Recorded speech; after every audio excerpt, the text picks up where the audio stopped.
গরিব মানুষের রিসেপশন বলে কথা, আর যাবো না বললে কি হয়। তো চলে গিয়েছিলাম বর্ধমান থেকে মাত্র 27 কিলোমিটার দূরে মেমারির এই সিংহ ভিলা নামে বিগ ম্যারেজ হলে। ওইখানকার ডেকোরেশন দেখে তো আই এম দ্য অবাক, ছিল পুরোই রাজকীয় ব্যাপার।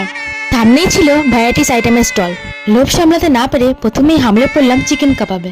তারপর নিয়ে নিয়েছিলাম এই চিজ বেবি কর্ন। তারপর গলা ভেজানোর জন্য নিয়ে নিলাম এই বাটারস্কচ মকটেলটি। ফলের খাওয়া দাওয়া শেষ করে একটু জিরিয়ে নেওয়ার জন্য আমরা চলে গিয়েছিলাম ফটোশুট করতে। তারপর সেদিন বৃষ্টির জন্য অনেক রাত হয়ে যাওয়ায় তাড়াতাড়ি বসে পড়েছিলাম মেন কোর্সে। এখানে ছিল অনেক লোকের আইটেম।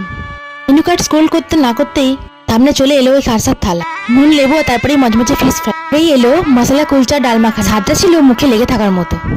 সাথে ছিল মিক্স রাইস এবং চিলি চিকেন। তারপর চলে এলো সাদা ভাত ও মটন কষা, যেটা খেতে ছিল একদম ফাটাফাটি। তারপর চলে এলো চাটনি পাঁপড়, কমলাভোগ, ক্ষীর, সন্দেশ ও কর্ন আইসক্রিম। খাওয়া শেষ করে চলে গিয়েছিলাম ডান্স করতে, যেখানে অর্কেস্ট্রার ব্যবস্থাও ছিল। আসলেই এই গরিব মানুষটি ছিল আমাদের প্রিয় ডক্টর সৌম্য চৌধুরী স্যার।